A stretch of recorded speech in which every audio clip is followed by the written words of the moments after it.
Hello, everybody. Okay. Hello, everyone. Hello, everyone. Sorry, guys. I just have to make sure. See. Okay.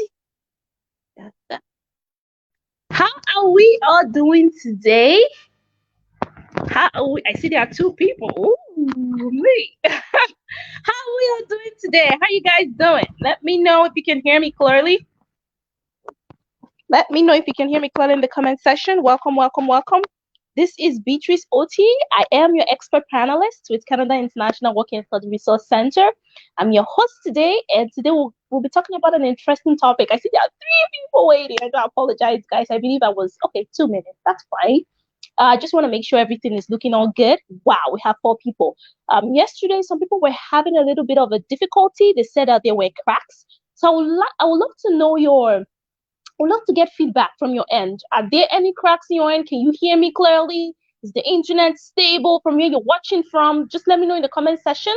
I just made sure I bumped up that internet that way we have no cracks. And if you can hear me clearly, let me know in the comment section that you can hear me clearly before we start. Just want to make sure everything is looking all excellent from my end, okay? So let me know in the comment section, just to make sure we're all good. Four people, thank you for attending. Let me know if you can hear me clearly before we begin the webinar. My name is Beatrice. I'm your expert panelist with Canada International Working and Study Resource Center.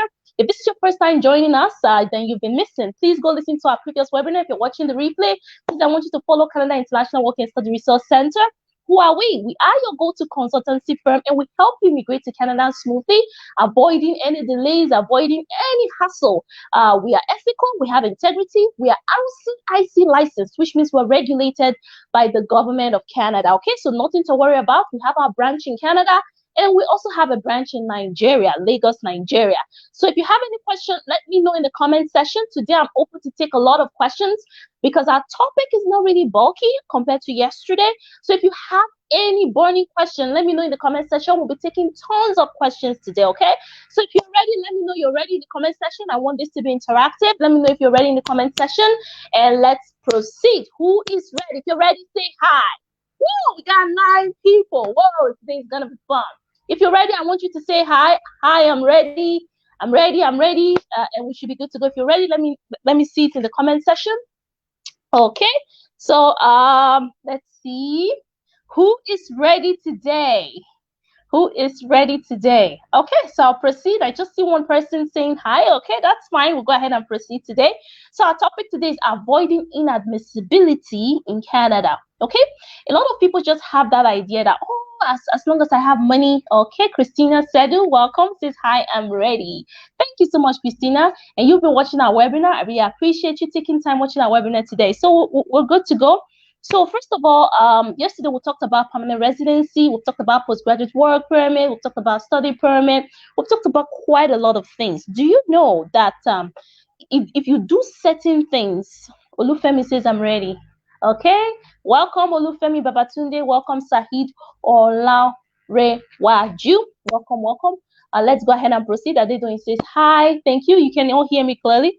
Okay, let's proceed. So there are certain things that leads to inadmissibility. So a lot of people, they have the money, they have everything.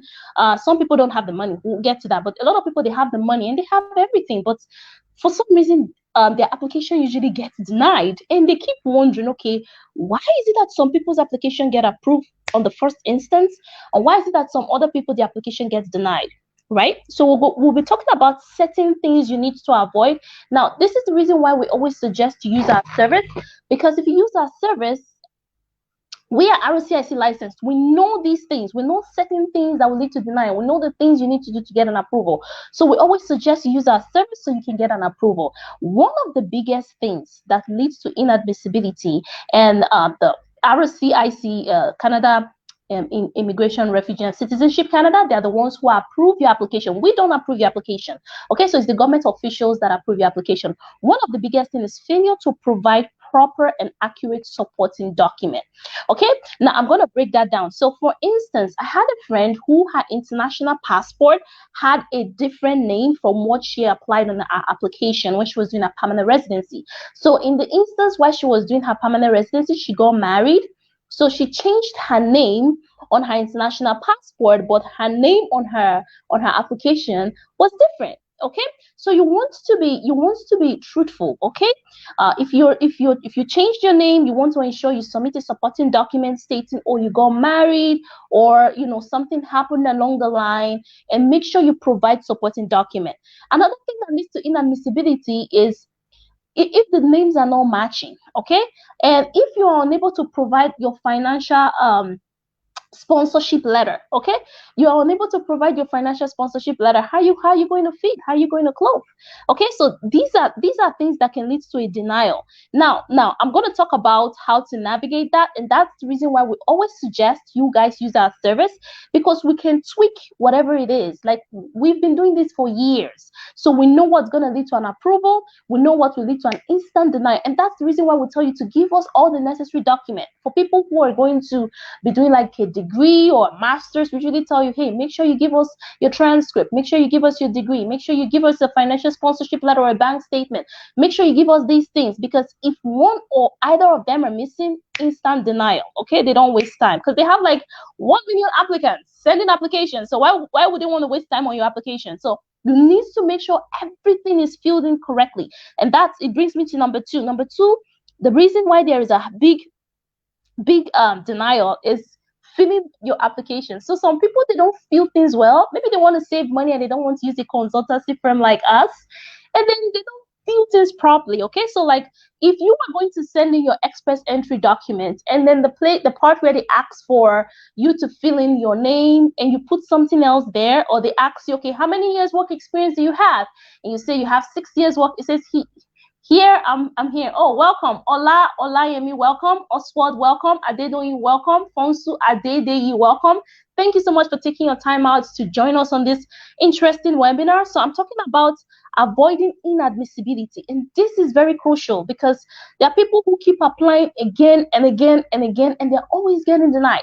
And this is the reason we inform you to please utilize Canada International Work and Study Resource Center, because we know what they need. We know what immigration officers are looking for. Okay, and we have a high rate of approval. We're also affiliated with universities and colleges in Canada, so we always suggest you use our service. Okay, so where was I again? Where was I? Okay, I was talking about you not filling in your application, be it work permit, be it study permit, be it permanent residency application via express entry. If you do not fill things properly, so they ask for your IELTS and you made a mistake, please cancel that application and go back. If all these things look like jargon, send us a DM on our Facebook page at CIWSRC, that's Charlie India Wesley Romeo Charlie, and we'll go ahead and start your application process. Okay, now so this is the third one. Another biggest thing that leads to inadmissibility is failure to show adequate financial resources. And this brings me to those people. Uma Isayaku says, hello, you're welcome, and thank you so much for joining this webinar. So there are a lot of people, they don't have the financial capital, but they want to immigrate to Canada. So they usually utilize scholarships or grants and all that. We always advise, you're going to Canada, right? So even if you have a grant, the grant only covers your tuition. The scholarship only covers your tuition. You still have to feed, you still have to clothe, you still have to, there's so many other things. You need to transport yourself. So you need to still show a form of financial ownership. Who's going to take care of you when you get to Canada? We have airport pickups, but then after the airport, you have to go home. So for me, my school was all the way in Windsor, but the airport was Pearson International Airport. So it takes like at least 3-4 hours to get all the way from Toronto to Windsor, because Toronto will transit at London, Ontario, and then from London, Ontario, we'll get to Windsor, Ontario. So I mean, who is going to pay for that? Is it the grant? No, the grant is paid directly to the university. So there are people who, even their financial sponsorship letter, it's not properly signed. Probably the person sponsoring them is usually their parent or their uncle or their auntie. It's not properly signed. So these are things that can lead to inadmissibility. And that's why we tell you, we give you a format for your financial sponsorship letter. We actually give a proper format, because we know that if these things are not done correctly, it will lead to a denial. And denials are usually painful, because people pay funds, like you pay money, right? And you know it's not refundable. Once you pay that money to the immigration officers, there's actually a place stated that you sign and agree that it's not refundable. So you have to pay again. So the hassle, it's painful, right? So you want to make sure everything is done correctly. Okay. And it's a serious issue. Now, what I usually suggest, because this is what my parents did for me, okay, but my parents paid international student fees, so we paid 3 times the Canadian dollar. We have 16 people. Whoa, I'm so excited. Thank you. Thank you for watching me today. I really appreciate it. So my parents, what they did, they sent $20,000. Now, if you don't have $20,000, say you have $10,000, that's also fine. But what my parents did, they sent 20 because that's a lot of funds, and they don't allow you to carry more than $20,000 to Canada cash. Like, what are you doing with that money? That's a lot of money, you know. So what my parents did, they did electronic transfer, $20,000. They sent it to the consultants, and then when I got to Canada, the consultants were pretty new, so they wait. I had to get a bank, and it was called Canada CIBC, Canada Imperial Bank of Canada. So if you go to Canada, you would know. So they have CIBC, they have TD Bank, they have the National, but they have tons of banks. Okay, ROBC and the rest of it. But that's not what I'm getting into. So what they had to do, they had to send $10,000 twice. Okay, because that's a lot of money. Even when they transferred $10,000, the bank was like, "What are you doing with this money? It's a lot." And I was like, "Oh, sorry, I'm an international student and I need to pay my tuition." And they were like, "Oh, okay, that's a lot of money. We don't allow that." So Canada is pretty sensitive with money transfers because they're trying to protect the economy and they're trying to avoid fraud. So when the money is quite a lot in your bank account, they usually flag that because it's a lot of money. Okay, but if you don't have $20,000, you could hold on to $10,000. The thing is, the more financial buoyant you are, the better. Okay, because it shows a sense of financial responsibility. It tells the it tells the IRCC officials that you can fend for yourself, that you can take care of yourself, that you will not be a financial burden to the economy. Some people come to Canada and they start taking credit cards and they ruin their name. Okay, they don't want you to do that. We have 21 people. Yay! We got the highest number of people today. I'm so excited. Here we have a question. Okay, Shay. When I'm done, I'm gonna take your question, and that's the reason I wanted to focus on this first, and then we'll leave the rest time for questions, because I noticed yesterday we had tons of questions and I was rushing, so I don't want to rush. I want to make sure I cover all the questions accurately. Okay. Okay, so they want to ensure, like I said, so they want to ensure, IRCC officials want to ensure you're able to feed, you're able to transport, you're able to clothe yourself, you're in case of medical emergencies, right? You're able to take care of yourself just in case anything can happen. This is life. But if you don't have $10,000 or $20,000 in your account, like they're going to be suspicious. So who's going to take care of your bill? Who's going to take care of your accommodation bill? Who's going to take care of your feeding bill, right? Who's going to take care of your hospital bill? Now in Canada, they give you something called the Green Shield as an international student, so nothing to worry about for health. But there's certain amount Green Shield covers. It doesn't cover 100%. If it's by prescription, maybe you're taking prescription from the doctor, they will tell you, okay, you pay this amount out of pocket, and then Green Shield will cover the rest. So just want to make sure you're all aware about that. Okay, so it's good you're financially buoyant. Okay, what if we already secure an admission ourselves and letter of acceptance from a college? Can we still use your consultancy services for itinerary and supporting document? This is a very good question. So let me quickly take this question by Shay Michael. Thank you so much, Shay Michael, for taking your time out to listen to me today. I really appreciate it. Really appreciate this. Okay, we don't take this for granted. Okay, because time is money. So Shay is asking, what if we already secured an admission ourselves and letter of admission from a college? Can we still use your consultancy service for itinerary and supporting document? Yes. So send us a DM on Facebook, because your pricing will be a little bit different for people who utilize that service for admission. They wouldn't have to pay tons of money for like the visa fee. For you, you already have your admission letter, so you will just be paying for your visa, okay, to get an approved visa in order for you to study in Canada. I don't know if you're going to study. So definitely you said admission, so that's studying. So yeah, the pricing would differ. We usually give people who we conduct admission for and visa, we give them at a subsidized rate, because like it's a lot of money, right? They pay for admission and then they also have to pay for visa. But for someone like you already have your acceptance, so your fees would be a little bit different. So I would suggest you go on our Facebook page at ciwsrc.ca. So you can just go on Google right now and say CIWSRC Facebook page. Okay, we should bring you to our Facebook page, and you can always send us a DM, and one of our consultants will go ahead and start your visa application. So since you already have, congratulations, by the way, it's not easy to get a letter of admission, of acceptance. Like, I went through the process, and trust me, it's not easy. So congratulations, Shay Michael. Go ahead and send us a DM, and we'll take care of your visa application. And yeah, I hope to see you in Canada. Okay, so we'll proceed. Now, number three on the list, that can lead to inadmissibility, failure to meet international security standards. Okay, so say someone got arrested in their home country, say they were deported from a different country, say they were into any crime. Okay, so international security standard, they usually check. That's why they always ask you for your police certificate. Okay, police clearance. They want to see if you are free from any criminal activity. Okay, they want to ensure that they are bringing responsible people into their country. Like, you would do that as well, right? They don't want fraudsters or scammers or gamblers to come into their country and disrupt their country. Like I usually say, hello, Taiwo Abimbola, welcome. I really appreciate you watching today. So we're talking about inadmissibility, how to avoid inadmissibility in Canada, and we're going to be talking about 5 mistakes to avoid. Okay, that way you get approved, you go to your country, you pay your money, and you're good to go. Okay, so I don't know if you're just joining in now. I would suggest you watch the replay so you hear the first 3 things I talked about. Okay, so I was talking about failure to meet international security standards. Patient Oladele, welcome. Says good afternoon, everyone. Good afternoon. You're welcome again, watching us again. I always see you're always present on our previous webinar. So today we're talking about avoiding inadmissibility and 5 mistakes to avoid.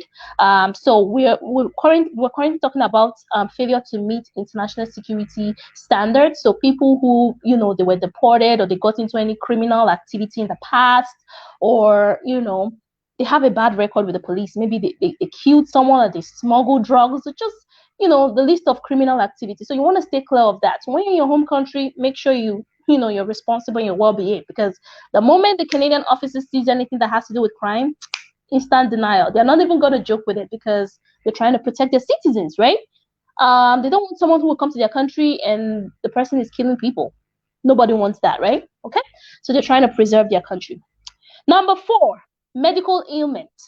So when I say medical ailment, there are some people, and that's why they always ask you for a medical exam. Okay, they want to make sure you're okay, you're physically fit. Okay, because they don't want you to be a burden to the social system. Okay, you're going there to study, and they believe you're going there to add value to their economy. If you notice, Canada is one of the world-class countries in the world. After the United States, after the UK, the next country is Canada. So they don't want you to come and then today you're ill, tomorrow you're ill, you're always calling the ambulance. Find people who actually see. If you're going to Canada to seek treatment, that is different than you're going there to study. Okay, if you're going there to study, the reason they ask for the medical exam, they want to make sure you're physically fit. They want to make sure you're fine to study and everything is okay. They don't want you to be a burden, especially for people who are applying via the permanent residence route. So people who are applying via the Chidi. Okay, Chidi, give me a moment. I just don't want to lose my train of thought.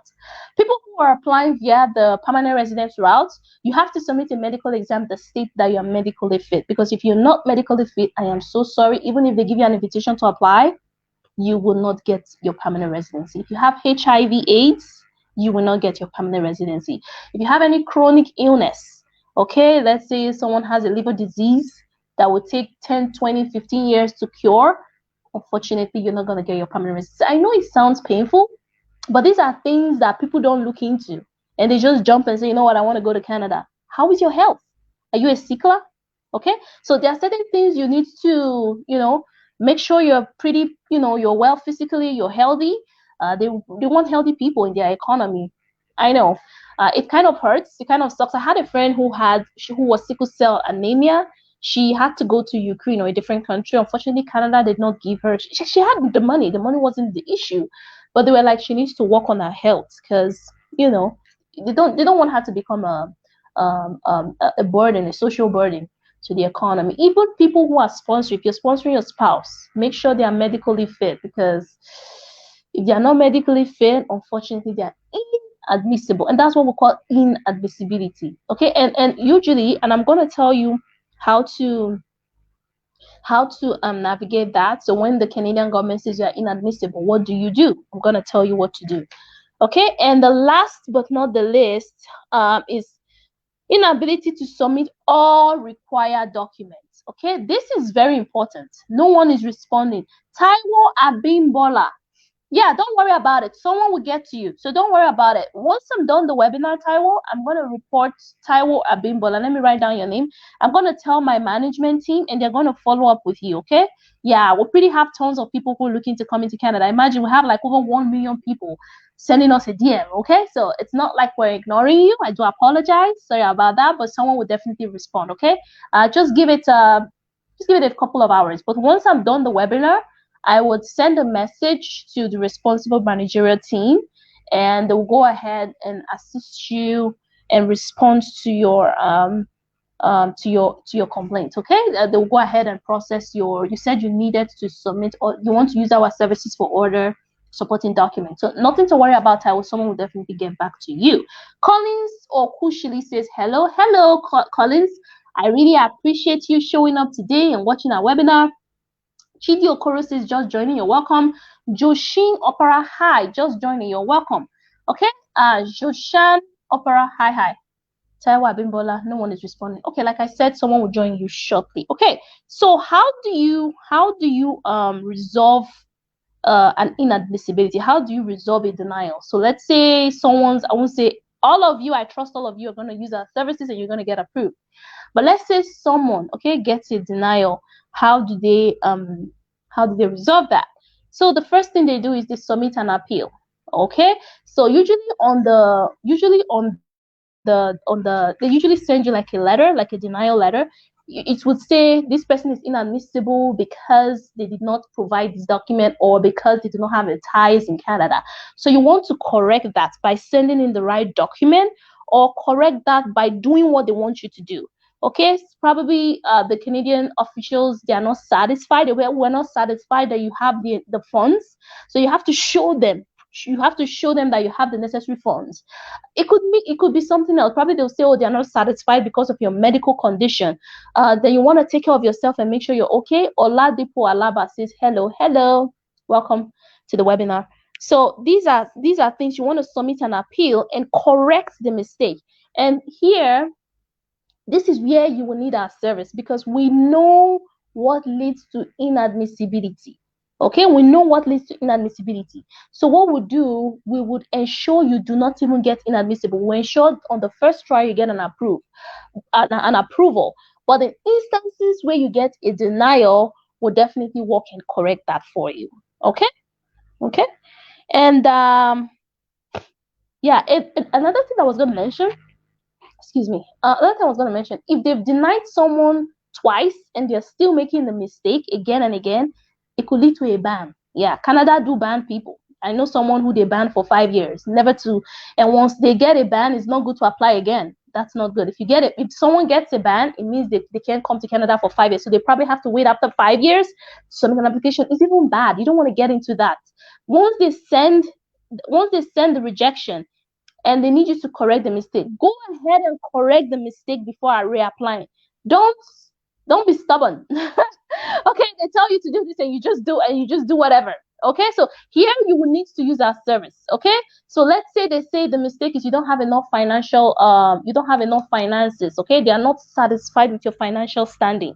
Use our service and we'll correct that for you, and we'll make sure that your bank statement and stuff is looking all good before we send in another application. Okay, because you want to really avoid that 5 years ban. A lot of people, even when they get a denial, they are scared of reapplying because of the 5 years ban.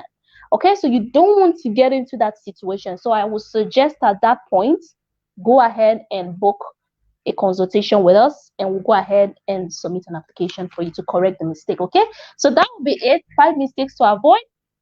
First of all, you want to make sure you submit all supporting documents. You want to make sure you have a good financial standing. You want to make sure your medical health is good. You want to make sure you meet international security standards, and you want to make sure you have the supporting finances. Okay, so that will be all for today. So I'll go ahead and take your questions. And this is the reason I usually want to give more time, so I'm not rushing. Okay, So the first question, I believe I've answered the question with respect to if you can use our services for supporting documents. I said yes. I said you should go ahead and send us a DM. And after this webinar, I'll go ahead and contact my managerial team so someone can respond to you. Oops. So someone can respond to you. Okay. So we have, I had an internet issue. I don't know if you have treated my question. Abdullahi, I don't understand what you mean. Could you repeat the question? What was your question? Fonshore or Dede? I really wish we can get a recording of this. Yes.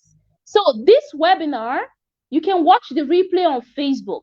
Fonso or Dede, you can watch the replay of this webinar on Facebook. So go on our Facebook page at CIWSRC. So go on Google and say Facebook page on CIWSRC. So C as in Charlie, the logo is at the right hand corner. C as in Charlie, I as in India, W as in Whiskey, S as in Sam, R as in Robert, C as in Charlie. Okay, CIWSRC Facebook page. All the replays are there. All the webinars I've done are there. We can actually turn this into a course. So all the webinars are there. So if you want to rewatch it, so you understand certain things, or you came in late, and you missed out on some of the points, you can actually watch the replay on Facebook. Okay, it's not on the website. You have to go on our Facebook page to watch the replay. And I'm going to see if we can add that on Instagram as well, because some people are good with Instagram than Facebook. Please, is there no aid for financial assistance to pay tuition and accommodation fees? Unfortunately, they don't have financial aid for accommodation, but they have grants and scholarships for tuition. Okay, they do have grants. This is Joshin Opera's question. Okay, Joshin Opera, thank you first of all for joining our webinar. We do appreciate it. So there is something called grants or scholarship, but it's available at certain times of the year. They have one happening in May, they have another one happening in August, and it depends on the institution, okay? The designated learning institute. And I was going to say, make sure, another thing that leads to a denial is if your university is not accredited. So make sure your university is accredited. And this brings you to partnering with us, because we know which schools are accredited, okay? You don't want to choose a school that is not accredited. Some private organizations aren't, and that can lead to a denial, okay? So they have grants for tuition, they have scholarships, but they don't know. I mean, you're coming to Canada and they believe you're already a responsible person, you're already, you know what you're coming to do. So requesting for them to pay for your accommodation is not really responsible. I would suggest you work in your home country and be able to gather funds for accommodation. And when you're ready, send us a DM with respect to scholarships. And if there are any openings for scholarships, we'll go ahead and start your application. Okay? But I would suggest to be financially ready, because we don't want you to start at a bad place that, like, you don't even have fees for accommodation. Like, it makes the IRCC officials will be like, okay, then what are you coming to do? Are you coming to become a burden to our system? Okay, to our economy. So it's best you hold off. Try to raise capital, try to work in your home country, and when you're financially buoyant, you don't even need to have up to $50,000. So maybe you're sitting around 8,000 to 10,000. As long as you can provide for your accommodation in a year or two, send us a DM. You can go on our Facebook page at CIWSRC, the Facebook, and we should be able to let you know. And I want you to I don't know how old you are, because there are certain criterias for the scholarship. They're taking your age, they're taking your merit. So do you have parallel A's? If you're going to submit your WAEC or your WAEC or your NECO results, are you at the top of the toppest of the list? Are you getting all parallel A's? Because they want the best. They're giving you their money, and money is value. So they want to ensure, you have that value for them to give you their money. It's not easy for them to give you a grant of $20,000. That's a lot of money. So your merits, your age, and certain criteria. But when you're ready, shoot us a DM and we'll be happy to assist you. Oladipo Alaba said, send me your WhatsApp number. Okay. Oladipo, can you send me your number instead? because I don't want to disrupt this webinar. I'm doing it on my cell phone. If I have to, I would have to get that number. Okay, just give me a moment. Let me see if I can get out of my desktop here. Oops. Let me see if I can get that number for you. Sorry about that. I just want to provide a number. Just want to provide a number here for you. Okay. So if you have a pen and a paper, or Ladipo Alaba, do you have a pen and a paper? Quickly take down the number. You can also find it on our website. It's +1 438 801 0139. +1 438 801 0139. Did you get that? Let me see if I can put that on the comment section. Please, can someone attend to this question? Ola Olayemi, please. Ola Olayemi. What is your question? Can you ask the question, please?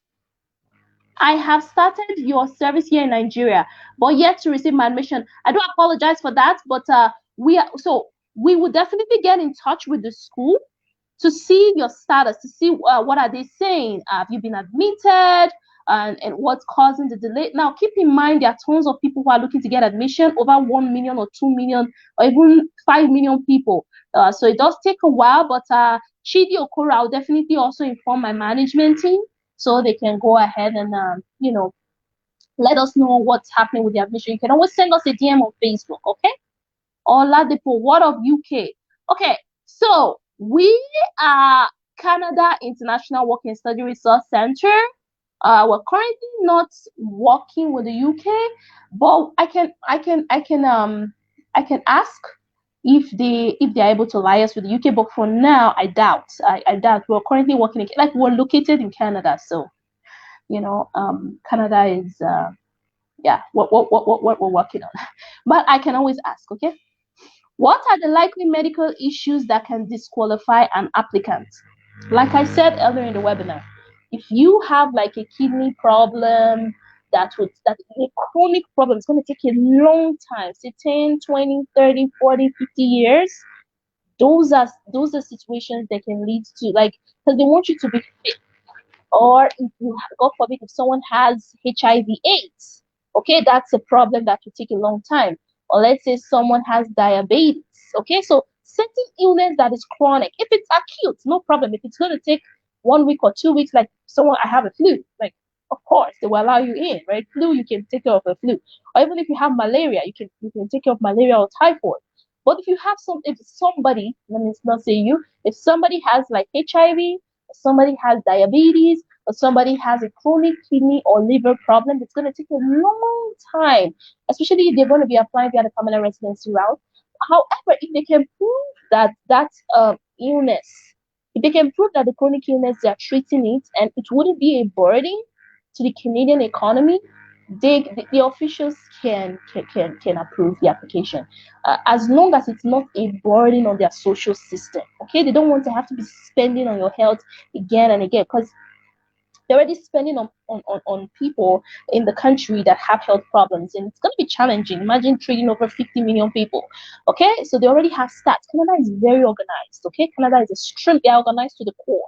So they want to make sure they are screening the best, okay? Because they don't want to add to the burden that's already in the country. Okay, I hope I answered your question. Olushe said, does your Canadian consultancy office cross-check documents submitted to your Nigeria offices before final submission to Canada immigration to ensure correctness? Olushe Owoye. I'm so sorry, but your question is so long. Your question is so detailed. Yeah, nothing to worry about. Every company has what they call quality assurance officers. Okay, so our company will ensure, okay, nothing to worry about. Like I told you, we've been in this business for, I believe we're pretty legal, but we're going to 5-6 years, and we have tons of approval, and we're RCIC licensed. So we would have quality control analysts. A quality control analyst will check every document, no matter how many candidates it is. They will check every document and ensure. Okay, sorry about that. I'm just having a little bit flu. and ensure that the document submitted matches that of the IRCC officials. Okay, they will ensure that everything looks good, everything looks correct. Okay, so don't worry about it. Okay, we have quality assurance officials, so we ensure we submit the correct document that will get an approval. Okay, because I have secured admission through your Nigerian office and just submitted my document for visa application. Okay, 10,000, you mean USD or Canadian? Okay, Oluseyi Owoye, I don't understand your question. Are you saying you've submitted an application and you've not received a response? Or are you saying, can you repeat the question? I just want to make sure, just repeat the question. I want to make sure I'm handling it properly. Because first of all, you were talking about correctness. So I said nothing to worry about. We are RCIC licensed. We have a quality control analyst that will ensure that the documents are correct. But I just want you to rephrase that question because you said now you're saying you've already submitted an application. If it's taking a while, keep in mind, like I said, we have tons of applicants. Imagine we're sending them, other consultants are sending them, and other individuals are also sending applications. It's going to take a while, but I want you to ask that question again, okay? So I know, I understand what you're saying. So Fonzu Odede says 10,000, you mean USD or Canadian? Whichever. 10,000 Canadian, 10,000 USD. Just show them that you have enough money to take care of yourself. Because if you have enough money to take care of yourself, it's not approval financially. But if you don't, you're going to be depending on the economy, which means you'll be taking credit cards and you're going to be a burden. So the more money, I would suggest USD. But if it's Canadian, that's also fine. As long as you have funds, you have proof of funds that you are financially buoyant, you're financially responsible, you will not be a burden to their system. Okay, Ola Yemi say, please, what if someone has skill like creating work? Can it be granted soon? Or the easy way is to go with sir? Please answer to this as soon as possible. Ola Yemi, did you say? Okay, Ola Yemi. Okay, Ola Yemi, please listen to our webinar yesterday. I don't know if you were here yesterday, but please listen to the webinar yesterday. You would probably be falling under the foreign federal skilled worker. Okay, federal skilled worker, people who have foreign work experience and they can come to Canada via permanent residency. The reason I suggest people coming via studying process and using our services because we are affiliated with university and studying is the fastest. Studying takes a month, 2 months, or 3 months. It doesn't take a long time. If you're lucky, even in 2 weeks, you can get your study, as long as you get your admission. So 2-3 weeks, the admission letter is out.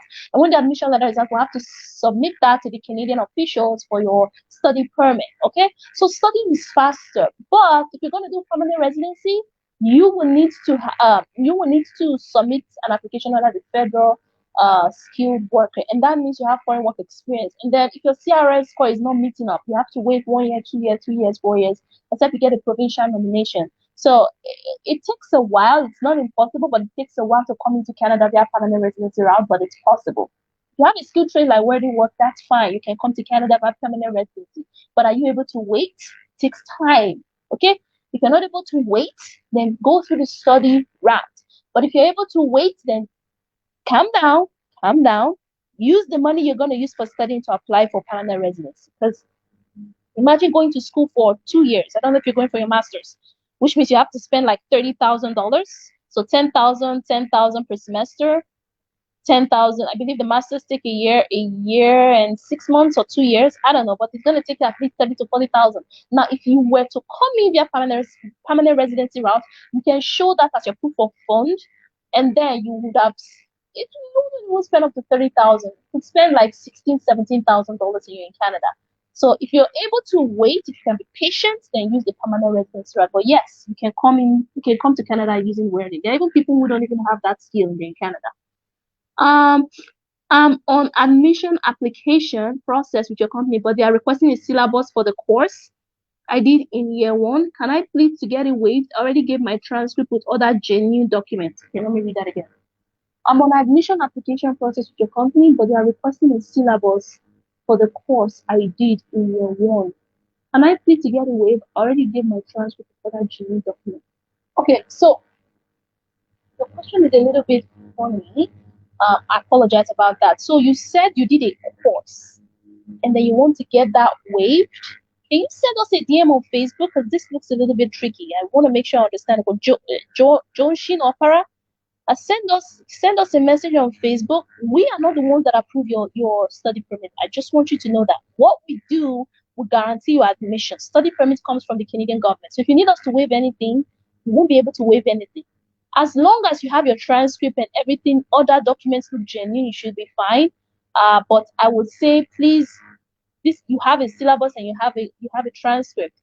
I would suggest you have that right because you don't want a denial. Okay, so send us a DM on Facebook so we can cross-check that, and if anything can be waived, we'll look into that. But however, we don't give you the study permit. All we do is get you an admission. The Canadian officers are the ones who will give you a study permit, and if things are not looking good, then we do deny. So go ahead and send us a DM on Facebook. Don't they do working visa? Yes, we do working visa. Send us a DM on Facebook. We'll have to get you an employer-specific work permit. Please listen to our replay on the different types of work permits and different categories. I talked about that. We'll give you an employer-specific work permit, although it takes time. So you can get NMIA, or if you want to come with your permanent residence. So yes, we do, but it takes a while. Call Alpha question. Gonna wanna respond to questions. What if someone asks Roby like, I don't work, can revisit? I don't understand what you mean. Yemi, call Alpha, question, respond to questions. What if someone asks Roby like, I don't work, can revisit? Be back 2 minutes last question. Okay, Yemi, I don't know what you're talking about, okay? Could you rephrase your question? You use 10,000 as a reference. Do you mean USD? USD or Canada is fine, okay? 10,000 Canadian or USD is fine. As long as you have up to 10,000 is good, okay? Now, Alfonso, even if it's $8,000, it's fine. They just want to see that you have enough funds to take care of yourself, okay? It's not really. How long should I wait for the admission to pop up? I applied in the first week of February. Okay, Joshan Opera, send us a DM on Facebook. I think your admission letter is probably up. I don't know. Send us a message or send us a DM on Facebook, and one of our consultants will check that and get back to you. Okay? Abdullahi Badruddin. Does transcript is necessary for a practical nursing course? Yes. Okay? If you did nursing in your home country, they will need your transcript. So don't joke with that. Okay? They want to see how you did because nursing is a technical job in Canada and it's lives. You will be handling Canadian lives. So yes, they want to see your transcript. They want to see how you did while you were in nursing school. Okay?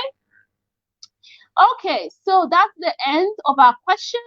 Yemi, this your question is not clear. Call Alpha question Ghana wanna respond to. So I don't get this. So if you can send that again. Otherwise, that will be it. But today I want to thank the 21 people that showed up today. I appreciate it. Now, if you guys have further questions, feel free to send us a DM on Facebook. So this is my don't know if you can see this. So you just go on Google and type CIWSRC.ca. Okay, go on Google, type CIWSRC.ca, and it should pop up. And when it pops up, you should be able to see our Facebook or WhatsApp. So you can send a direct message to our WhatsApp and someone responds to you, or you can visit our Facebook page. Okay. What's your question, Joshan? How long should I wait for admission? I said you should go ahead and send us a DM on Facebook because there are tons of applicants. Okay, so your admission may probably be up. So we'll have to check to make sure that that's all set on our end. So I said you should send us. I said you should send us a DM on Facebook. You're amazing lecturer. Keep. Thank you. I'm actually not a lecturer. Okay, so I went through the process. So it really pains my heart that people come into Canada unprepared. So I'm just being selfish. I'm like, you know what? I need people to find out this information. But it hurts me when people get deported and when people get rejected because they don't have the information. Okay, so yeah, thank you so much for the compliment. You're an amazing lecturer. But thank you, I really appreciate that. Thank you so much for your kind words. How about deviating from the area of specialization before applying? Hmm? Collins, how about deviating from your area of specialization? You don't want to get a denial, okay? Except you want to do a master's. I mean, if you want to do a master's in a different course, that's fine. Okay, that's fine. However, you have to show, you have to, they'll probably ask you to write a letter. Okay, you have to show them that you do well, and they may have you do like what was that called, a PGD or so. And they ask you to do a post. So let's say you did science and you're switching to arts, or you're switching to something else. How are you going to do well, right? So you may have to do a pre-course before taking that course if you're going to do your master's. Okay? But you can always switch from your area of specialization as long as you're able to show genuine documents. And that's why you should work with us. We guide you. As a student, can I defer my admission for 1 year to work when I get to Canada? Please, Chidi, don't do this. Okay? This can lead to a deportation. Don't do it. The moment you go to Canada, you're going to Canada to study. If you keep skipping time, and because every year your study permit expires, and you have to show them, like you have to show the Canadian officials that you've been in school. By the time they see that you're there 1 year you didn't work, they will send a deportation letter. So please don't do it. What I would advise you to do, your fall semester, which is January, and your winter semester, which is September, go to school, do a part-time job, and in the summer, which is between April to July, you can do 3 jobs. I did it. I did 3 jobs, and I paid my tuition for 2 semesters, which is $20,000. You could do 2 jobs. They allow you. You could do 4 jobs or even 5 jobs. They allow you to work unlimited time in the summer. You can work, but do not skip school for 1 year. You're gonna get deported. You don't want that to happen to you. Because once someone gets deported, they cannot go to any other country. So please don't do it. Avoid that. And just remove that mindset from your head. Okay? I'm going through the study route with my husband. How much can I have in my account? At least $20,000 for both of you. Okay? Answer Chidi on a year deferment permission. Please don't do it. I just advise, do not do it. If you do it, you're gonna get deported. I know someone who got deported. So don't do it. Like I advised, fall semester, winter semester, go to school, do it.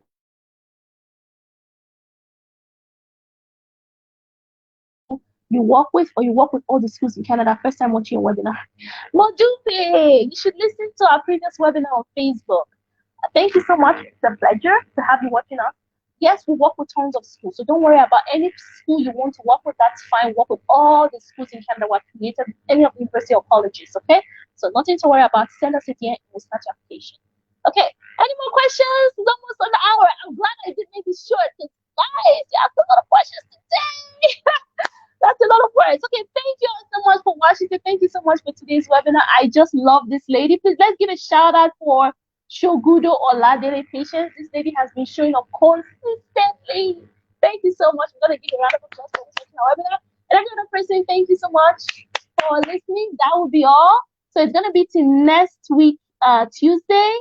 How long can I defer my admission? Do not defer your admission. Do not defer your admission, okay? Come to Canada and study. Do not defer admission. If you defer admission, you're going to get deported. Do not do that, okay? Thank you and have a good rest of your day. Bye.